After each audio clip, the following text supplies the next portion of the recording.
You concept is one of the most sought after Aso-Oke merchants in the whole of Abeokuta. You can say that she's multitasking because she's a woman and entrepreneur of many parts. She plays bigs in Aso-Oke.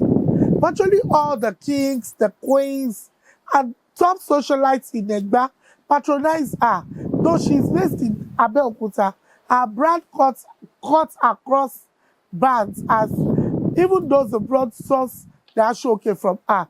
We're live with Mrs. Abiodun Adebare as she takes us through her journey, how she started, and how she was able to build a formidable brand till date. Ma, how you doing, ma? We understand it's not easy. We have to pay you now to do this. How old is New You Concept as a brand? Thank you, Auntie Viola. Thanks for taking me through this. I know I nearly turned this down because you might see me as one very, very vocal or outspoken person, but sometimes I'm kind of shy. I'm really camera shy. New Year Concept will be 20 in 2027. 2027. We started officially in 2007. Why still a banker? The journey has not been easy, but we thank God. And New York Concept started from a passionate side of me. While I was in school, Moshood Abiola Polytechnic, I was making hairs. I was trying to make ends meet because I was born with a plastic spoon, not a silver one. So I was so determined to make it. So being a communicator, I read mass communication. I wanted to be like on-air personality. So I was, yes, before I got discouraged by, anyway, that's the story for another day. Yeah, so while as a banker, I was not really satisfied. Like I was feeling like I'm being caged in a way. So most of my weekends I go to Cotonou to buy Ankara, to bring in Ankara. Yes, everybody, the first set of people that really then saved my number would save it with Abiodun makeup artist. Because then, even while as a kid, I would use biro to do brow, to do all those sorts. When I got into Olabisi Onabanjo University, one of my lecturers would get inside and say, where's our makeup artist? Because I always make up to school. You can never catch me without makeup on. So a lot of people will be like, wow, where do you know? Makeup, don't worry. So I was doing it on trial for people for free. So at the time in 2007, I took my leave because then there was nothing I was doing apart from banking. So I inside City People, I saw an advert. Then the lady was Tale Kevin Agoro, yes. So she advertised a makeup class. So I took leave. Then I went to the school in Surulere. That was 2007.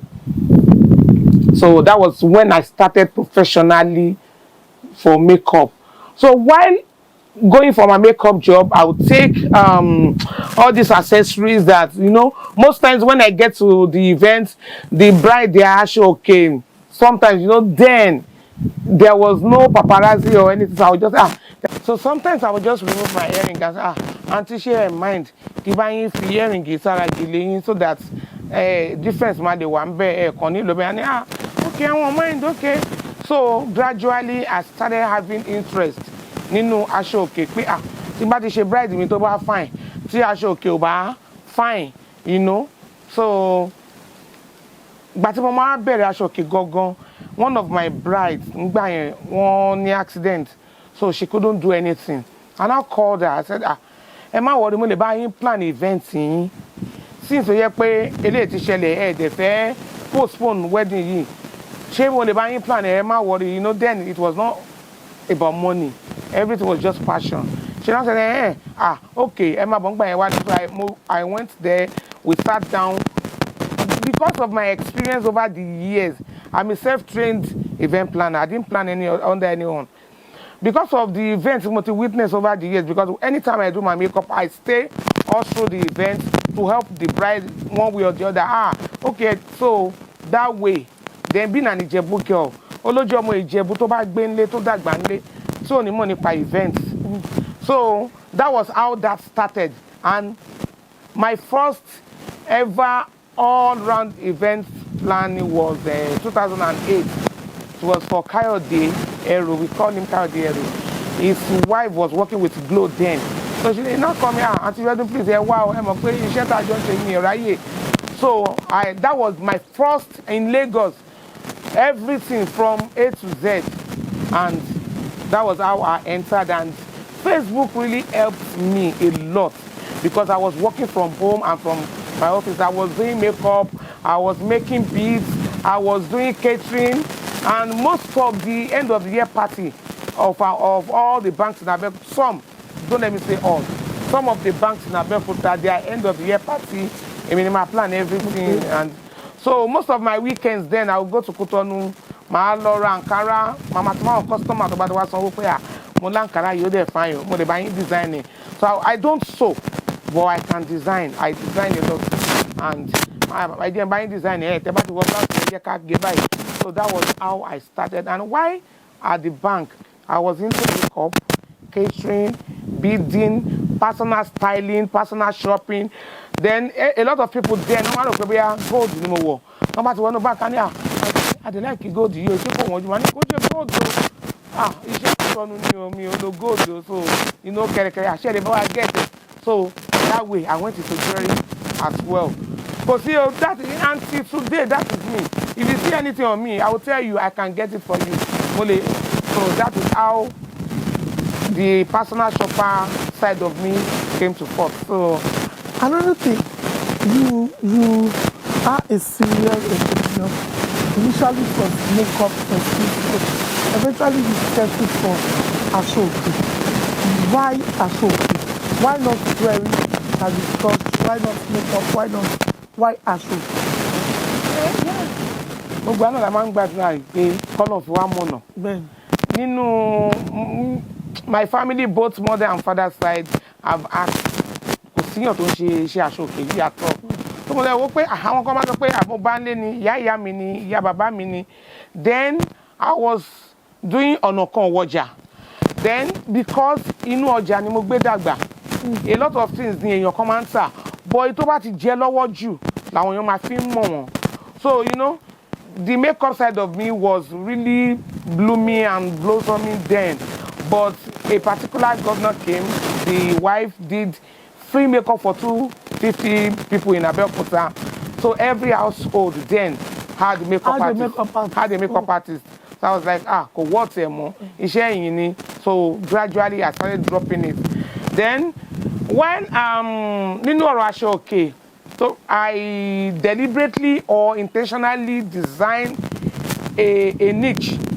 Like, you know, in adverts, there's this thing we call USP, your unique selling point. Yes. So our unique selling point in New U is our bundle is never 90. Okay. Yes. Normally, the standard longest Aso-Oke in the market is 90 inches. We do 95. Wow. The shortest you can get with us is 92, 93.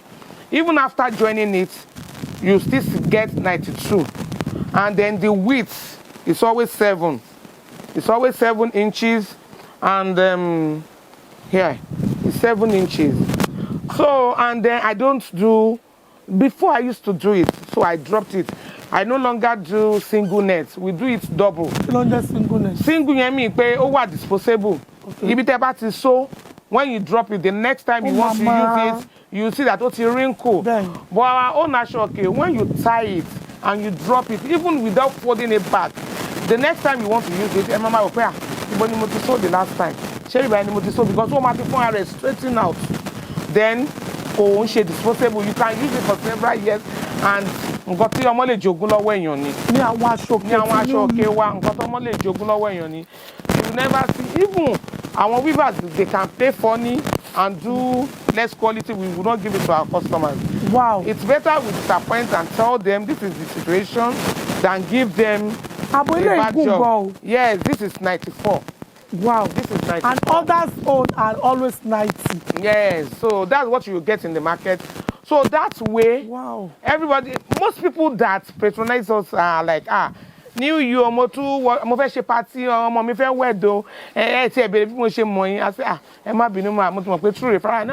No. Nobody referred me o.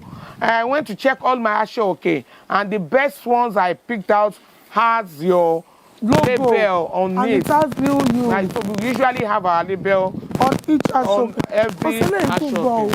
Yes, so we always have our label because a lot of people, wọ́n bá fẹ́ pè èèyàn kankan ẹjọ́ ẹ fún wa ní ẹni tó ṣe Aso-Oke yín, wọ́n máa ní àwọn ènìyàn tètè dáhùn. So most of the time, so there's no way you get our Aso-Oke, you don't see the label. So they will come and say, I knew you. But I will Aso-Oke tani. I want the best ones that gbé jáde ńbẹ̀ is from you. So that's how we get most of our customers, apart from the normal referrals that we have. But the US part of it was through makeup. Although I was one that made all the Aso-Oke. Okay. And the contact was from Facebook. Most of my contacts then before Instagram was from Facebook. So I just got a message, please, we like your Aso-Oke. Can you do this and that? So we did for the family, both couples, family, the mother's friend, they did full Aso-Oke back then in 2012, yes. So she later said, Abi Emma, why can't I wash a makeup engagement? I said, why not? And she was the one that did everything. I only got a prompt for my visa interview. So that was how that came about. So another thing, we tend to see colors of Aso-Oke. We don't know the different types of Aso-Oke. Now, can you just put us through on this? Okay. Like we have 3 categories of Aso-Oke. We have Sonyo. Sonyo is usually in brown chocolate form. Always low brown and white, brown and cream. So usually in that form, that's Sonyo. And it has to be cotton, 100% cotton, yes. Can we get a sample? Yes, this is a typical example of a Sonyo. This is Sonyo, 100% cotton, no crown text, no lurex, no shiny, 100% iṣẹ́, and it's usually soft.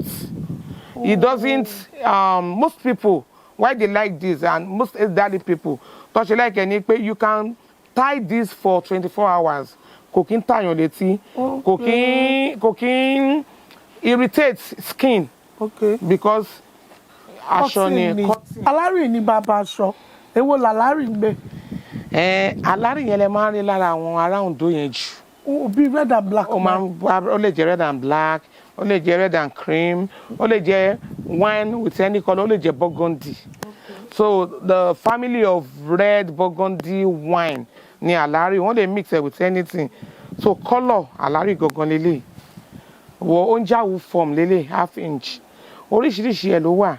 A ní onjawu half inch, a ní 1 inch, a ní 2 inches, 4 inches, 8 inches wà, but ètò wọ́n jù nínú àwọn inches yẹn lélẹ̀, half inch lòun.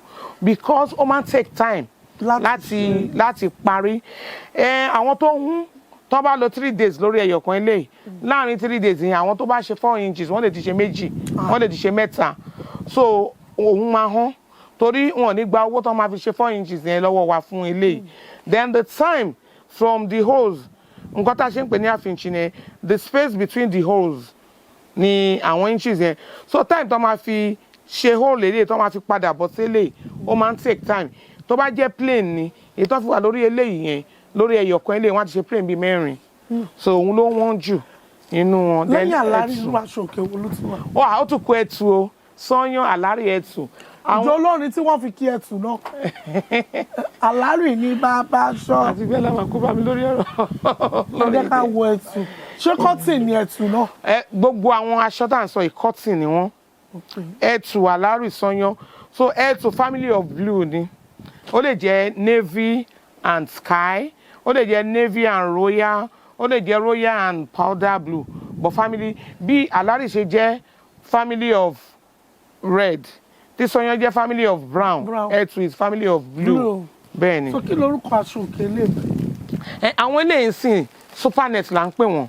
Torí pé àti mix kò ń ṣe pure cotton mọ́ although cotton ni o but àti mix lurex lurex yẹn òun ló ń jẹ́ kó shine òun ló ń shine nínú ẹ̀yìn òun ló ń shine nínú ẹ̀yìn orúkọ oríṣiríṣi làwọn èèyàn wa máa ń pè ṣùgbọ́n cotton lélẹ́yìn náà kọ́lọ̀ ẹ̀ kàn jẹ́ white and gold ni then àti mix. wọ́n mú eléyìí. wọ́n mú ni ọba tí wọ́n bẹ̀rẹ̀. mo rí i pé wọ́n ti rán ṣé tó bá mú ẹ máa bá wọn rán. ó pẹ̀lú unique selling point wa gbogbo àwọn tó bá mú aṣọ kó jẹ́ 1000 pieces. ẹ make sure pé a ní ibi tá a ti máa mú tọ́lẹ̀ bá wọn kó ṣẹ́ sí. a ti máa ran a dẹ̀ ti máa pack ẹ̀ easily fún wọn tí wọ́n máa fi fún àwọn tó ní. kí lorúkọ eléyìí náà. àwọn luxury lélẹ̀ àwọn míì ń pè ní damask àwọn míì ń pè ní iṣẹ́ ọlọ́nà àwọn míì ń pè ní kente so orúkọ mẹ́ta tẹ̀lé bá wọn nínú ẹ̀ nìyẹn òun dẹ̀ ló wọ́n jù nínú gbogbo aṣọ òun ló wọ́n jù nínú gbogbo aṣọ torí iṣẹ́ tiẹ̀ iṣẹ́ ẹ̀ pọ̀ iṣẹ́ ẹ̀ pọ̀ lẹ́yìn tí wọ́n bá ẹ ti rí and ibi tóun tó wá dá dé ni pé ẹ lè lò lójú méjì pọ́pù yẹn ẹ lè lò lójú méjì ẹ lè lójú báyìí. tí ò ní jáwunú. bẹ́ẹ̀ ni ẹ lè lò lójú wà perforated. bẹ́ẹ̀ ni so òun là ń pè ní damask iṣẹ́ ọlọ́nà àbí kente òun náà tún lélẹ̀ àti join ilé tó bá ti rà àmọ́ bá wọn join ẹ̀. kí lorúkọ eléyìí náà. kente damask náà ni. mo lè fine. This is so beautiful. bẹ́ẹ̀ni ọ̀nà méjì náà lẹ lè gbà lò ẹ lè lò lápá bí pọ́pù kente. wow. ọ̀nà méjì lẹ lè gbà lò.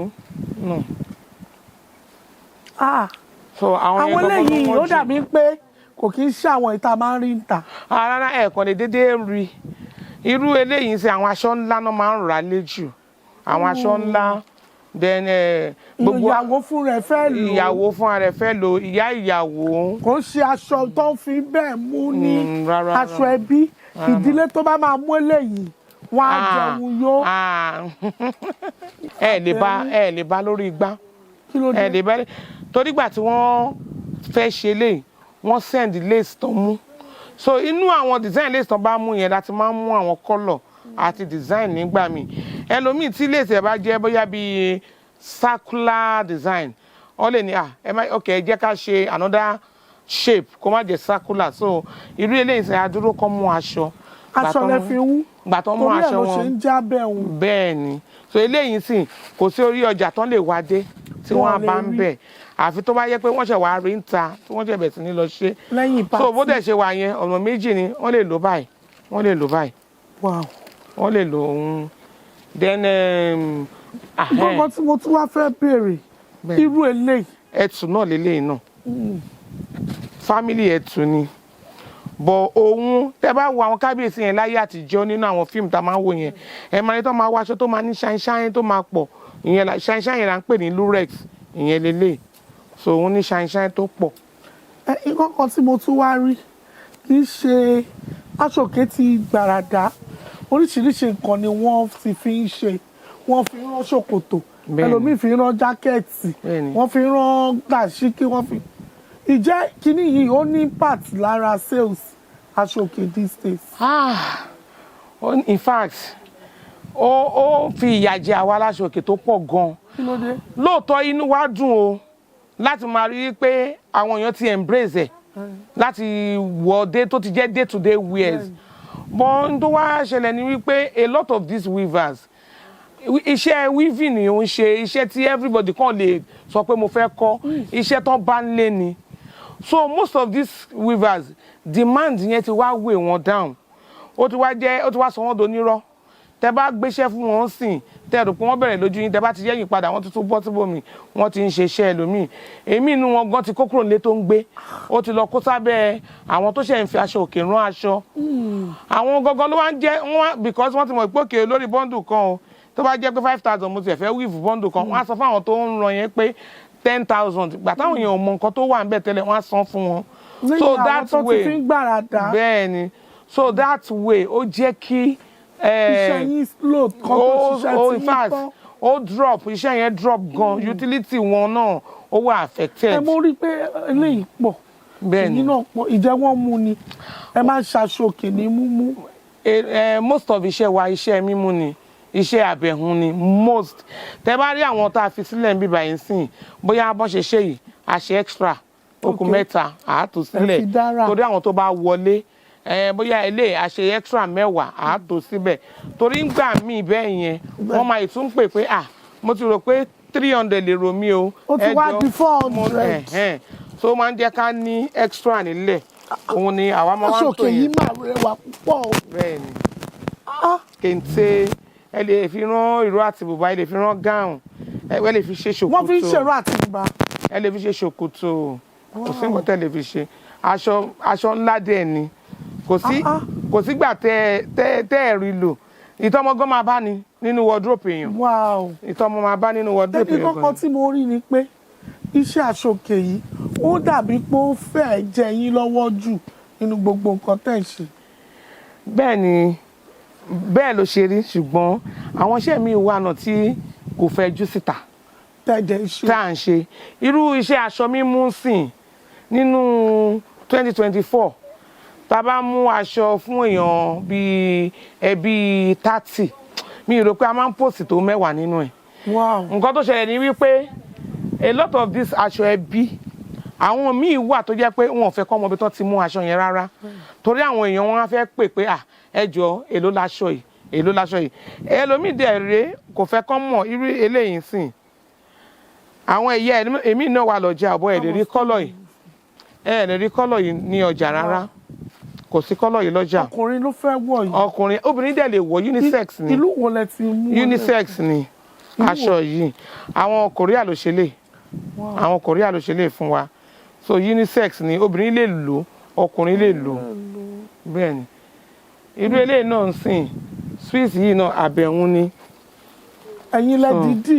àwa la design ẹ̀ àwọn family tó ní àwọn ló mú kọ́lọ̀ so a dẹ̀ ṣe sample jáde kí wọ́n tó approve pé okay. èyí la fẹ́. irú eléyìí sì ó ti lé lóṣù méje tá a ti ṣe bọ́ àpost ẹ̀ so iṣẹ́ Aso-Oke ìyẹn gangan yẹn la máa wò pé okay even gan Aso-Oke yẹn náà kó jẹ gbogbo ẹ̀ náà la máa ń post eléyìí náà ń sìn ẹ lè bá lọ́jà aṣọkùnrin lélẹ̀ aṣọkùnrin lélẹ̀ aṣọkùnrin lélẹ̀. the place of the colours. bẹ́ẹ̀ ni so tá bá ti bá wọn mú aṣọ bẹ́ẹ̀ yẹn a máa advice wọn irú eléyìí ń sìn gbàtà mú eléyìí la bá wọn fi eléyìí sí aṣọkùnrin so ìyẹn la fi eléyìí sí aṣọkùnrin pé wọ́n á lò bọ́ndẹ̀ ṣe wà yẹn bóyá lẹ́yìn pàtí wọn náà máa rí àwọn aṣọ wọn ń tà a máa tún kò ṣe pé àkínṣe aṣọ tó wà ń tà o a máa ń ṣe ṣùgbọ́n most of the times a máa ń try láti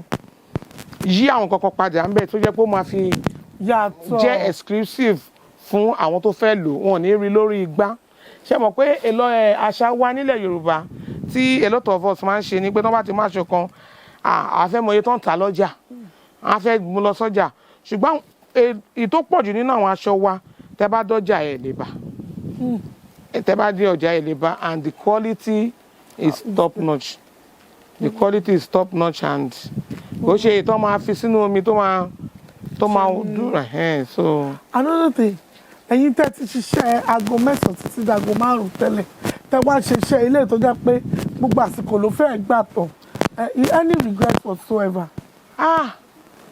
mi ò regret pé mo lò ọdún 7 ní bank it's let's say introduce me to a lot of people being a banker but over and over again I will choose being a business person because fine over time consuming over emotionally draining emotionally draining sometimes you cry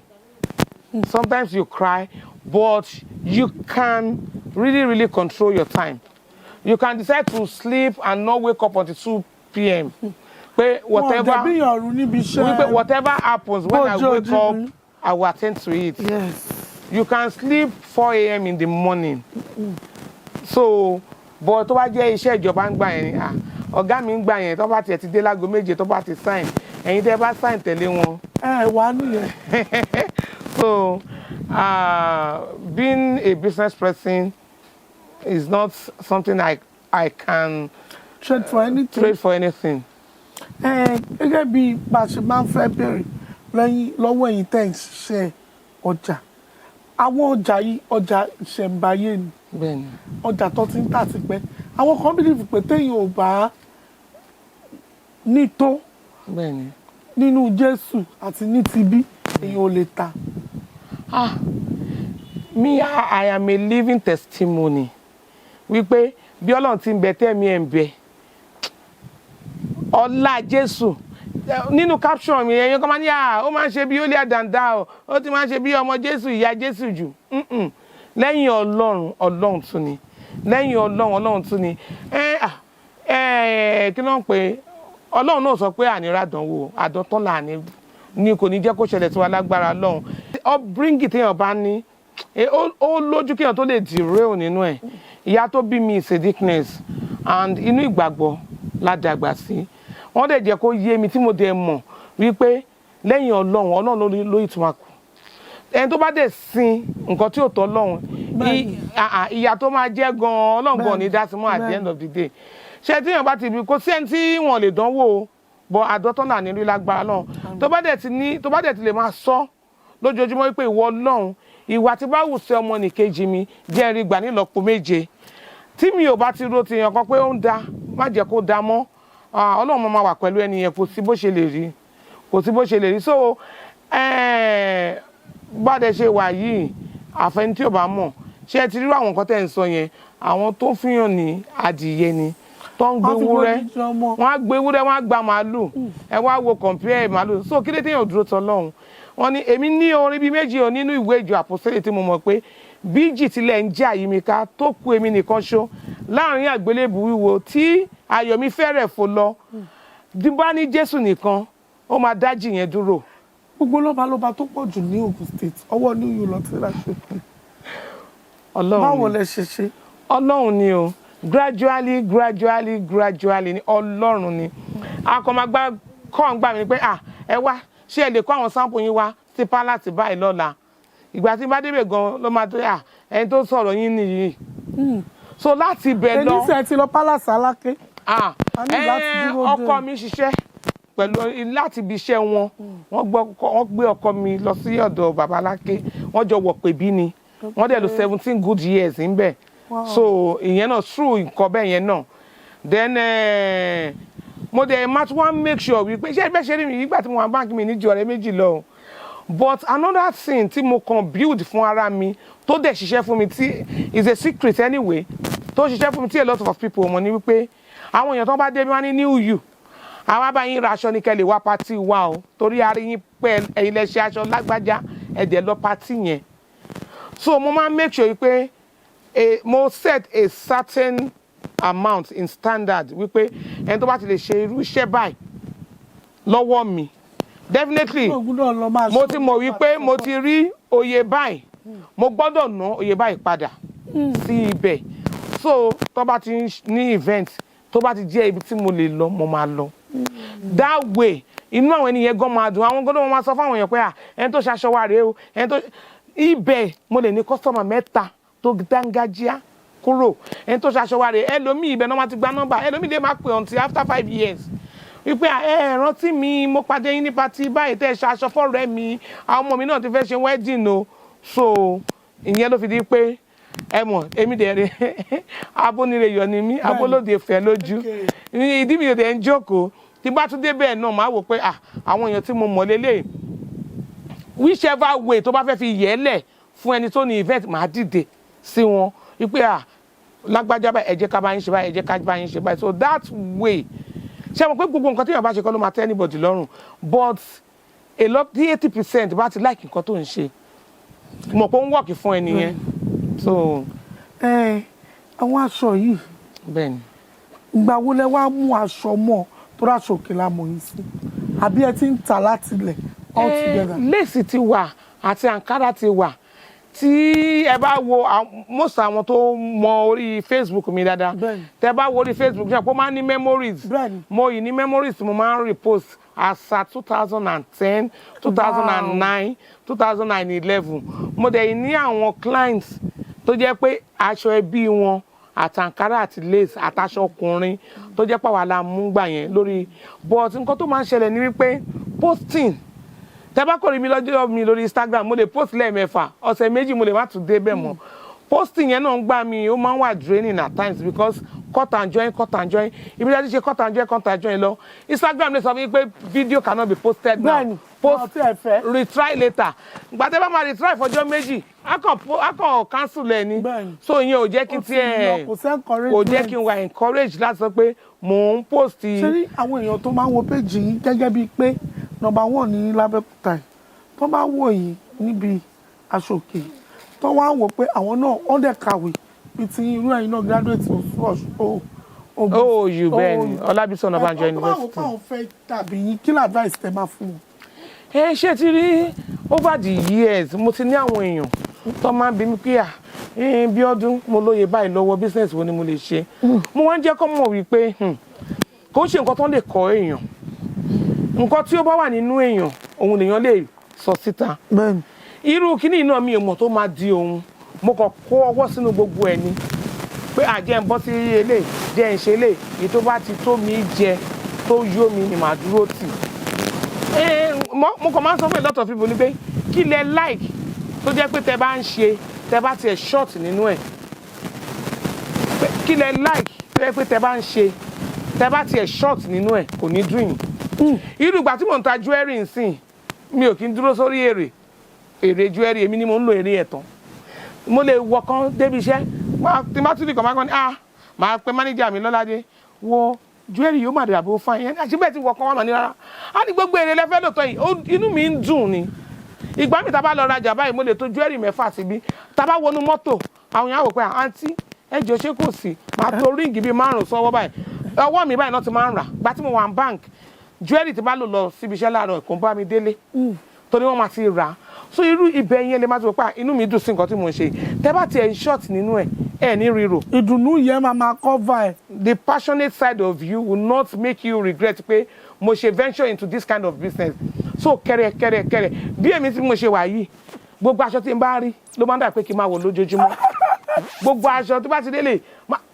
mo lè ra aṣọ bíi 20 sínú ghana mosque tí mi dì bọ́ tí mo ṣe rí yẹn mo fẹ́ rà á bíi pé nínú mi ó máa ń wù mí kí n máa wọ̀ so advice mo ní fún èèyàn tó jẹ́ graduate because ọ̀nà kan wọ́jà and these days àfi tá a bá fẹ́ parọ́ tọ́ra wa iṣẹ́ kan ò tó jẹ if you are a salary earner tí o dẹ̀ yíwèé tó o commit fraud tó o perpetrate fraud la máa ń pè yẹ tó o perpetrate fraud tó o fi nǹkan míì kún legally àmì tó fẹ́ nǹkan míì kún illegally salary ò tó jẹ mọ́ because fuel èlò là ń rà lọ́sẹ̀ when you spend like 80,000 on fuel per week in a month 320k èèyàn mélòó ló ń gba 300k ní salary so ọ̀nà kan wọjà you just have to mo sọ fún yàn kan mo ní tó bá jẹ́ irun ló mọ̀ pé fẹ́ máa tà bẹ̀rẹ̀ sí ní lo àwọn wíìgì gidi tó bá ti rí lórí ẹ̀ bí mo ṣe ń ta gbogbo ẹ̀ nìyẹn tó bá ti rí lórí ẹ̀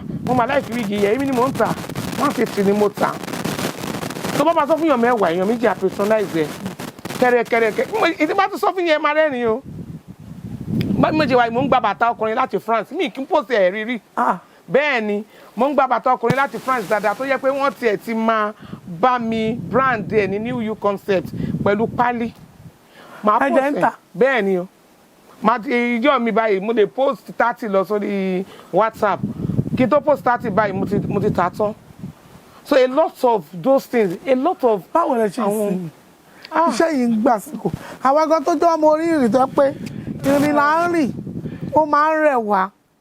jẹ́rìí tì sí mi yẹn kọ́ ló ń ṣàánú iṣẹ́ business nǹkan tó ó wà demanding gan time tẹ bá wò ó pé ok àti bá tiẹ̀ délé jẹ́ tiẹ̀ sọ láti 9 to 12 kẹ́ tó délé yẹn ó lè jẹ́ call tẹ bá wà lórí ẹ̀ báyìí wọ́n á bẹ̀rẹ̀ sí ní join group ẹ̀ lè má fọ́ lórí call yẹn in the next 3 hours ṣé ẹni tó fẹ́ ṣàṣeyẹ bí tó wọ̀ 30 million lẹ́fẹ̀ẹ́ sọ fún call yẹn ti jìnnà jù ṣé nǹkan tí mo sọ èèyàn tó ti tẹ́ tí wọ́n pé òkè o aṣọ tó fẹ́ ṣe yìí aṣọ bíi $20,000 ni kò sí tẹ́rẹ̀ èèyàn dẹ̀ máa wọlé kì í ṣe. ṣé èrè dẹ̀ máa wọlé so ó ṣe kò ṣe o mọ̀ kó o ti rí nǹkan kan bẹ̀ so èèyàn ní sọ pé ó rẹ̀ òun Ọlọ́run ló ní ẹ̀mí wa lọ́wọ́. Yàtọ̀ sí iṣẹ́ Aso-Oke àti planning tẹ̀ ṣe planning yẹn àwọn èèyàn believe pé ẹ pariwo púpọ̀ lé lórí.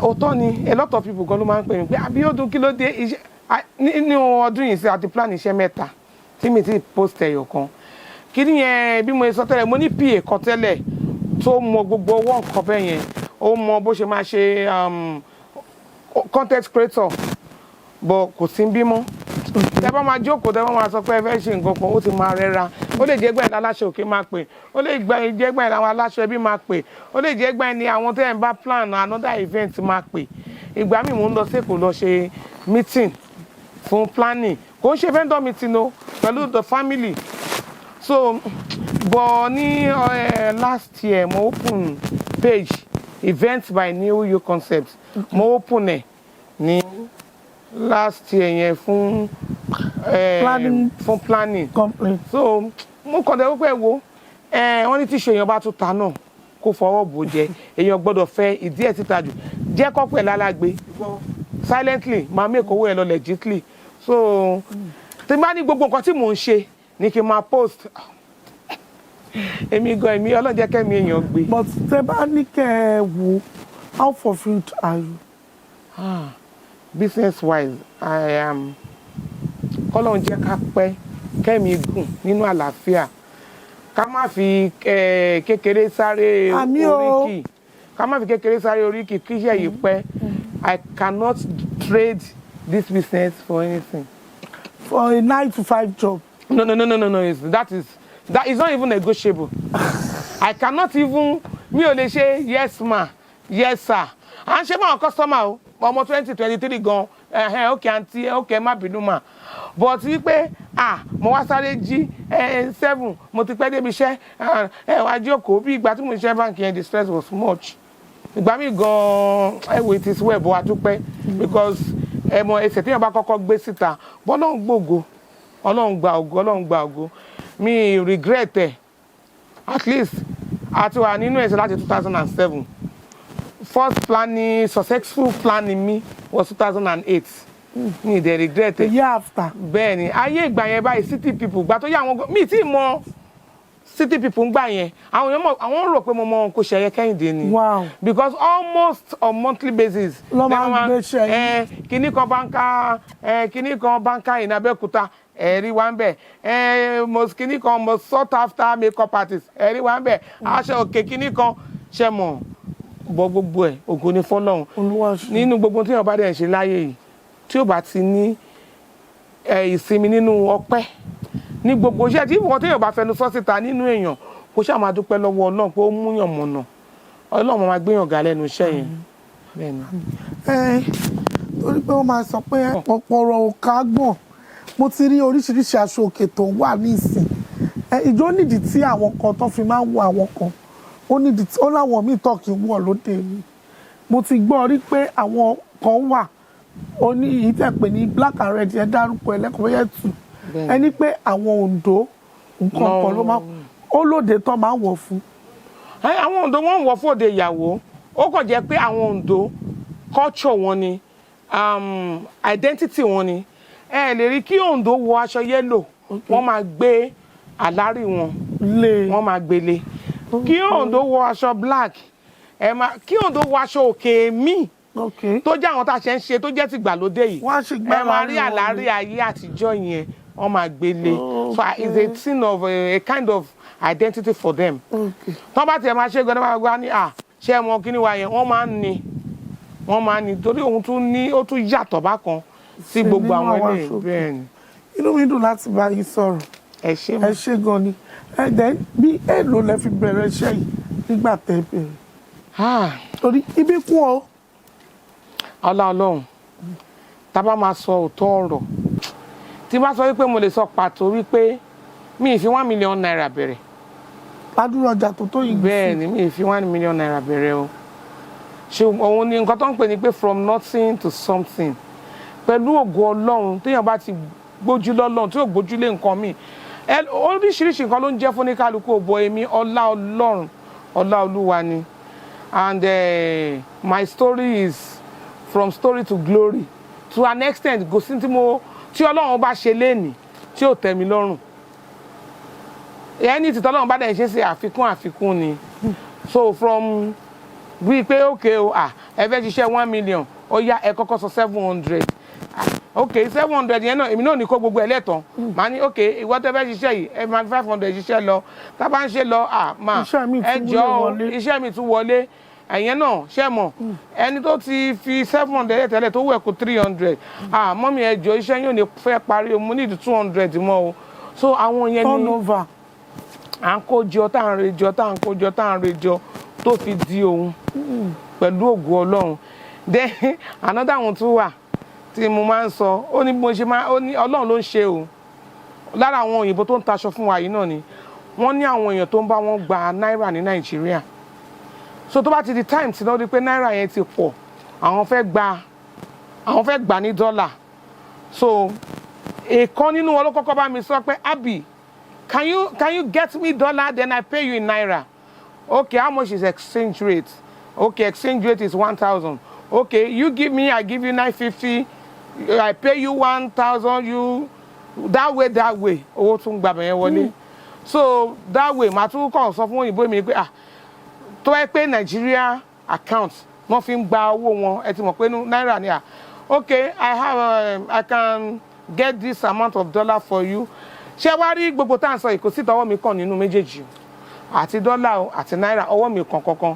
mi ò ní dọ́là yẹn lọ́wọ́ mi ò máa kàn tún àwọn kọ́sọ́mà mi tí mo mọ̀ tí wọ́n import nǹkan wọ Nàìjíríà tán wà lamẹ́ríkà máa ní sà ṣé ẹ nídìí náírà mo ní èèyàn tó ní náírà báyìí lọ́wọ́ o tó fẹ́ tà á ó fẹ́ gba dọ́là wọn ni mi ì lè ṣe yẹn báyìí àfi kí n wọnú báǹkì máa bèrè pé kí ni mo fẹ́ fi ṣe ok má wọlé wọ́n ti mọ̀ pé mo máa ń rajà abroad wọ́n kàn dé wọ báǹkì wọn okay I want to buy equipment in China this so $1,000 wọ́n á send ẹ̀ bọ́kàn tó send ẹ̀ yẹn màá ti gba náírà yẹn bí o yẹn pípọ̀ tí mo fẹ́ fòde China tí nǹkan bá ṣẹlẹ̀ èmi á ti gba because àwọn ní assurance wípé ẹni táwọn bá deal wọ́n ti máa rán representative wọn wá wọ́n á ti ṣe gbogbo due diligence wọn so I send the naira account mi okay sir náírà yìí ti wà lákàntì mi báyìí ẹ má worry ẹ send ẹ àǹtí mi o dọ́là báyìí o ẹ send ẹ sí báyìí kó tó dọ́dọ̀ wọn 5 days àwọn ti gba náírà wọn that way mi ò fi owó ṣe ẹ̀dẹ̀ ń rẹ́rẹ́ mi ò fowó ṣe business bọ̀ èrè nǹkan pè ní personal shopping nìyẹn lára nǹkan tá à ń pè ní personal shopping nìyẹn a lot of nǹkan máa ṣe drop shipping náà tí bá mo lè lè ní ọjà tán o ẹ wá gbọ́ kò sí bóyá ṣe lè ní owó yẹn tó láyé yìí ò lè lọ́jà yẹn tán n tá à ń pè ní bàràǹdà nìyẹn tó bá ní ọjà tí ẹlòmíì béèrè tó wá mọ ẹni tó ní ok má wọrí mo máa ní ọjà yẹn ó lè tó ọ̀túnla so àsáré bá ẹni tó ní sọ̀rọ̀ lágbájá ṣe ọjà báyìí èló lẹ́ta ẹdín fún mi mo fẹ́ tún ta ní o so that way ìyẹn ni personal shopping side of it fi wọlé because kò sí bí èèyàn ṣe lè lówó tó o kò sí bó ṣe lè kó ọjà sílẹ̀ tó o lè ní gbogbo ẹ̀ tán mo náà kọ́ sọ̀rọ̀ tó máa ti sọ pé ní ìyú mo mọ̀ pé ẹ̀ láṣọ ìbọn ọwọ́ yín lóhùn mi kí n ti rà ẹ wo lágbájá báyìí ni ẹ bá mi rà lọ́wọ́ wọn ìfẹ́ lára àwọn ìfẹ́ mi táwọn kọ́sọ́mà tó máa ń ní nìyẹn so n tó ṣẹlẹ̀ nìyẹn nípa ọ̀rọ̀ ọjà wa yìí. mo fẹ́ kí advice àwọn èèyàn tó fẹ́ ta ọjà on basic tips láti run successful business. Advice tí mo ní ni wípé in this life competition is never healthy for anyone. Most of the time ìsì kí n rántí pé ẹlòmíì wà tó ń ta léèso mi ò kí n rántí pé ẹlòmíì wà tó ń ta aṣọ òkè o. I face my business squarely. Although èèyàn máa need inspiration at times, sometimes you just get into Instagram, you see some designs, so wow, okay, you get inspired by those designs. But tí èèyàn bá fẹ́ forge ahead and leaving bitterness aside, nídìí pé lágbájá ń ta nǹkan báyìí ojú ọ̀run tẹ yẹ fò láì fara kanra a lot of people ní máa sọ pé ẹjọ́ ṣe ní lèsì yìí customer mi béèrè mi ò ní Aso-Oke bí mo ṣe sọ tó yìí tí customer mi bá need emergency order àwọn gan ni máa sọ mọ́ pé mi ò ní aṣọ yẹn tí bá ní kí bá yín ṣàbẹ̀wò kò lè bá o ṣé ẹ mind kí bá yín source fún lọ́jà I'll still mo ní another assistant personal assistant tí ò jẹ́ staff ní uyu outside Abẹ́òkúta ló wà ó yá wá bá mi lọ wo báyìí bí báyìí lọ sí bí báyìí lọ wo báyìí lọ sí báyìí gbé fóònù fún wọn so bí èèyàn ṣe bá ṣe ń kó gbogbo ẹ̀jọ́ nìyẹn because èèyàn lè ní tán ẹ jẹ́ ká nígbẹ̀kẹ̀lé nínú Ọlọ́run Ọlọ́run ò kí ń da èèyàn o relationship ló matter the relationship you have with your God òun ló matter ju any other relationship you might have lọ tí relationship wa àtọ́lọ́run bá ti dán mọ́rán nídìí competition then nínú iṣẹ́ wa yìí àdúrà kí Ọlọ́run gbé wa lọ́wọ́ sókè ká má rí bí alágbèédá ká má rí bí àgbàná ká má rí bí wàhálà ká dẹ̀ máa ìgbà míì náà kó jẹ́ pé kò ń bẹ́kún dé o ó ń mẹ́kún wá o ó ń mú shortage wá o ṣùgbọ́n k'Ọlọ́run ṣàánú kò sí nǹkan kan tó ń lọ for life straight ó máa àwọn ọ̀nà kan máa wà tó máa wọ́ díẹ̀díẹ̀ bí irú ìgbà míì a lè gbé aṣọ fún weaver kó bá wa ṣe tó bá di 1 week kẹgbàá a ní nǹkan ṣẹlẹ̀ ẹ tún sáré pé weaver mi ẹ tún sanwó èmi fún iṣẹ́ mi tẹ́ pé ẹ fẹ́ kí customer yẹn bínú bóyá big customer ni iṣẹ́ kan a lè gbé fún weaver 3 lọ́tọ̀ọ̀tọ̀ pé èyí tó bá kọ́kọ́ ṣe tán nínú wọn so that inú customer á dùn èyí tó bá kò àgbélẹ̀ pé Ọlọ́run á tà níjọ́ tí ọjà bá wá so that way customer ò lè mọ sacrifices tá à ń ṣe ń gbà mí ọjọ́ kan tí mo send ibi tí mo ti sunkún fún weaver fún customer yẹn gan ló tún bẹ̀ mí pé ní uyu no ẹ má worry ẹ jẹ́ ká wá nǹkan mi ilé ìpọ́jù ẹkú lọ́tọ̀ yìí because kò sí nǹkan tó máa ń dùn mọ́ mi tó kí n meet up pẹ̀lú appointment wá fún customer bọ̀ wọn kì í mọ̀ pé ń gbà mí ọ̀rọ̀ ẹni tí ẹ ti jóná ọlọ́mọdé kí ọba pàdé a lot of these weavers àwọn àmọ́ wọn sójú so àdúrà tí màá kàn fún àwọn àtàwọn ṣiṣẹ́ yìí ni pé ká strive hard láti jẹ́ èèyàn láì jẹ́ èèyàn ká jẹ́ èèyàn láì jẹ́ èèyàn torí ọjọ́ iwájú torí àtúbọ̀tán tó bá lè dúró síta ní gbogbo ìgbà wípé inú mi sí ọmọ nìkejì mi sí ìwọ tó dúró yìí Ọlọ́run sọ fún mi ní ìlọ́po 7 ọwọ́ mi rí funfun nẹ́nẹ́ o ẹni tó bá ṣẹ̀ mí má bínú àdé tó parí ẹ̀ síbẹ̀ ẹ ṣé gan.